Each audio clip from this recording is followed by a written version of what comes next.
Hi, I'm Ellen Gormley and welcome back to my channel. Welcome to this late night super abbreviated version of a video. So this little cotton washcloth I think would make a fantastic gift, especially paired with a really sweet, fun, or soap or bath bomb or bath product, because this is a cotton yarn. This is Paint Box Yarns Cotton Aran, and the link to this is in the description below this video.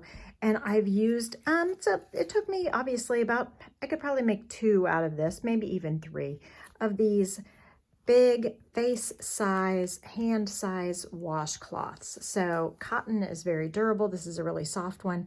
So check out the other video that I made the other day on the little cotton rounds, and I'm going to make a cotton bag to wash those in next too. But for a washcloth, I think this is a really fun pattern.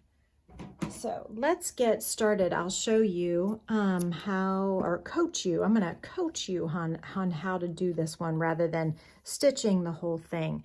But we're going to start with this little DK. It says Cotton Aran. It says it's a size 4, but it's a really tiny size 4. So I am using an I-sized hook for this. I think I probably, if I had to do it again, might go down to an H, but you also want excellent drape so that it is softer on your face if you use it to wash your face. Okay, so place a slip knot on the hook. Theo is here sharing my table with me again today. So if you see his paws and ears pop into the frame, it's Theo, the yarn bandit. Okay, so we're going to start with a chain of 3 and join with a slip stitch in the 3rd chain from the hook. And we're working on a multiple of 8. So this is basically an octagon, 1, 2, 3, 4, 5, 6, 7, 8. Okay, so everything that we do will be repeated 8 times. So if we were to read our pattern or read our stitches, we're starting with 8 double crochet in the center. We can actually count them. 1, 2, 3, 4, 5, 6, 7, 8. All of my beginning chains for this pattern are just chain 1s instead of a chain 3. So even though we're doing double crochet, I like to just chain 1 and then do a double crochet rather than the chain 3 starting the stitch. So we're making a little ring. It's a tiny little ring, but we will place 8 double crochets there. I'm chaining 1, remember, because that's the way I like to do it. And then that does not count as a stitch. And I'm placing 8 double crochet in that loop for the first round. All of my rounds are worked on the right side, so we are not turning. We're joining with the slip stitch at the end of each round before proceeding to the next. So there's no need for a locking stitch marker, and there's no need for turning unless you choose to.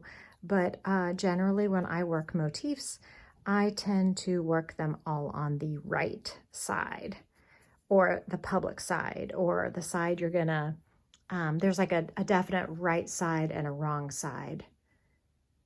There's the right side, here's the wrong side. So I keep all of my rounds facing the same side. Okay. 1, 2, 3, 4, 5, 6, 7, and 1 more. That beginning chain 1 did not count as a stitch, so we will skip over it when we join the round. We're going to skip the beginning chain 1 and instead join with a slip stitch in the top of the double crochet. That is round 1. Round 2 is 2 double crochets. We're going to read our stitches together. Remember, since it's 8 sides and it's repeating the exact same thing, it's symmetrical all the way around, we really only need to know how to make 1 wedge, and we'll repeat it all the way around. So if we have 8 stitches, and here we have 2 double crochets, there's a chain 2. So the 2 double crochets, chain 2 is what is repeated 8 times. So all we need to know is 2 double crochets in 1 stitch, chain 2 for round 2. So let's do a little bit of that. I don't want to take too long on this tonight. just a chain one because that's what I like, and then I'm going to skip it. Skip that first chain as a stitch. We're doing double crochet, 2 in the same exact spot, and then chain 2. Then we'll repeat this all the way around. When we read our stitches on our pattern and we're counting rounds, 1, 2, 3, on round 3 you can see that for each wedge there's 1, 2, 3 double crochets in the chain 2 space and a chain 2 here. So we're going to 3 double crochets in the chain 2 space and chain 2 and do that all the way around. The next round, 1, 2, 3, 4, we're counting 1, 2, 3, 4. Round 4 is 1 double crochet, 1, 2 double crochets in the next stitch, and then double crochet, and there's just a chain 1 in between. So if we are fiddling around, and this is often how I design, if we're fiddling around and you just keep on going, and then later you want to look at what you did, this is how I then would write down my pattern. So then I know round 1, 2, 3, 4, round 5 is 1 chain, 1, 2 stitches in the first group stitch, and then double crochet, 2 double crochets in the last stitch of the group. So it really helps to isolate just the one wedge because you're going to do that same exact thing all the way around. Also, another way that I will write patterns is I will make my item, I will take a photo of it as it is, I will write the final round, write it down on paper, pull it out, like rip it out, take a photo of one round back, then write kind of backwards. Then I would write the final row or round, the previous round. 1, 2, 3, 4, 5. So after we are there on this next one, it's 2 stitches, 1, 1, 1, 1, and 2, just like the previous round. There's also just 1 chain between groups. Now the last round is pretty interesting, and let's go ahead. I'm going to rip out one shell for you so that you can see it, and we will do that final shell together because it's a little bit different. So as I rip out, I'm also reading kind of how I did it so that I will know. So I'm ripping back. I see a single crochet here is coming undone, and then look at this, one whole grouping of 4 treble crochets, 1, 2, 3, 4, that was all in one stitch, and it was this 4th one from the end of this grouping, and there's no chains in between, but these next 4 treble crochets were right next to it. So this final big shell is single crochet in each of the chain 1 spaces.